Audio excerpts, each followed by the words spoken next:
Hi, good morning. Welcome to this info.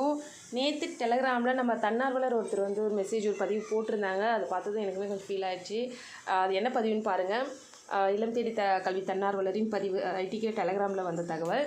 மாண்புமிகு எங்கள் மக்கள் முதல்வரான தமிழக முதலமைச்சர் அவர்களுக்கு தமிழகத்தில் நடந்து முடிந்த நாடாளுமன்ற தேர்தலில் 40ம் நமதே என்ற வெற்றி கலப்பில் இனிப்புகள் வழங்கி மகிழ்ந்த இல்லம் தேடி கல்வி தன்னார்வலர்கள் முதல்வரின் கனவு திட்டத்தில் ஒன்றான இல்லம் தேடி கல்வி என்ற கல்வி புரட்சி திட்டத்தில் ஏழை குழந்தைகள் வாழ்வில் ஒளியேற்றுவார் என்று எண்ணியிருந்த வேளையில் 2.0 என கண்துடைப்பு திட்டமாக முதல்வரின் ஆலோசனையே இல்லாமல் எடுத்த அவசர அறிவிப்பு ஒட்டுமொத்த தமிழக தன்னார்வலர்கள், அரசு பள்ளி மாணவர்கள், அவர்கள் பெற்றோர்கள் மத்தியில் அதிர்ச்சியை ஏற்படுத்தியுள்ளது.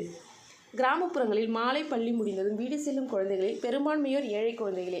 அவர்களை ஒருங்கிணைத்து கண்காணித்து மாலை நேரத்தில் பள்ளியில் சொல்லிக் கொடுத்த பாடங்களை மீண்டும் மீளச் சொல்லிக் கொடுப்பதற்கு அதிகாரப்பூர்வமாக நபர் இல்லாமல் மாணவர்கள் அங்கும் இங்கும் சுற்றி சிறந்து தெருச்சண்டைகளிட்டு அவையெல்லாம் சாதிய சண்டைகளாய் மாறி முடங்கி கிடந்த காலத்தில் தான் அவர்களையெல்லாம் ஒருங்கிணைத்து கண்காணித்து பாடம் சொல்லித்தர இல்லம் தேடி கல்வி திட்டம் ஆரம்பித்து அதற்கு தன்னார்வலர்களை நியமித்தீர்கள்.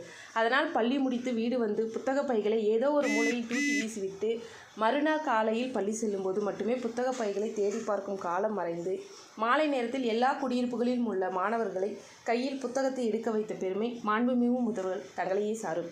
இல்லம் தேடி கல்வி மையங்களில் மட்டுமல்லாது கலைஞர் மகளிர் உரிமை தொகை, காலனி அளவீட்டு பணி, EKYC, மாதிரி பள்ளி தூதுவர்கள், மாணவர் சேர்க்கை போன்ற பணிகளிலும் தமிழக அரசோடு இணைந்து செயல்பட்டோம். அது மட்டுமல்லாது தமிழ்நாடு முழுவதும் நடந்த புத்தக கண்காட்சியிலும் ITK ஸ்டால் அமைத்து பணி செய்தோம்.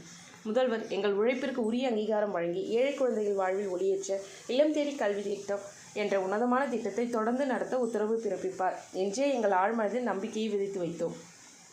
இன்று வரை தன்னார்வலர்கள் ஆகிய நாங்கள் எப்போது மையங்களை திறக்க அனுமதி வரும் என்று அதில் பாதிக்கும் மேற்பட்ட தன்னார்வலர்கள் அவர்களின் ஆர்வ மிகுதியால் அடுத்த அறிவிப்பு வரும் வரை மையங்களை திறக்க வேண்டாம் என்ற அறிவுறுத்தியும் மையங்களை செயல்படுத்தி கொண்டுதான் உள்ளனர். தலைமை ஆசிரியர்களோ புதிய மையங்களுக்கு எப்போது அனுமதி அளிப்பார்கள் என்று கேட்டுக்கொண்டே இருக்கின்றனர். இல்லம் தேடி கல்வி திட்டத்தில் தன்னார்வலர்கள், மாணவர்கள், ஆசிரியர்கள், தலைமை ஆசிரியர்கள், பெற்றோர்கள் என அனைவருமே ஆர்வமாக தான் இருக்காங்க. இத்திட்டம் அனைவரும் பயனாகவும் பலமாகவுமே உள்ளது. இவ்வாறு இருக்கும்போது ITK 2.0 சார்ந்து எடுத்த முடிவுகள் அனைவருக்கும் மனவேதனையை அளித்துள்ளது.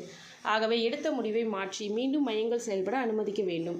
தமிழகம் முழுவதும் உள்ள அனைத்து கிராம மற்றும் நகரப்புறங்களில் உள்ள தொடக்கநிலை, உயர் தொடக்கநிலை மையங்களும் மீண்டும் புத்துயிர் பெற்று தமிழக முதல்வர் இல்லம் தேடி கல்வி 2.0 என செயல்பட வேண்டும்.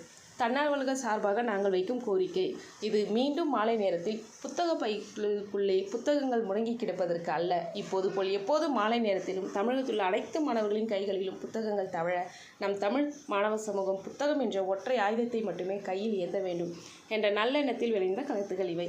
மாண்புமிகு தமிழக முதல்வர் இதை தாய் உள்ளத்தோடு பரிசீலிங்கள் ஐயா. இதை நம்ம எல்லாருமே ஃபார்வர்ட் பண்ணுவோம். இது ரொம்ப ரொம்ப முக்கியமான ஒரு தருணம். எல்லாருமே ஃபார்வர்ட் பண்ணுவோம். இந்த இல்லம் தேடி கல்வி திட்டத்தை மறுபடியும் நம்ம வரவேற்போம். வாழ்த்துக்கள். எல்லாருக்குமே ஃபார்வர்ட் பண்ணுங்கள். தேங்க்யூ.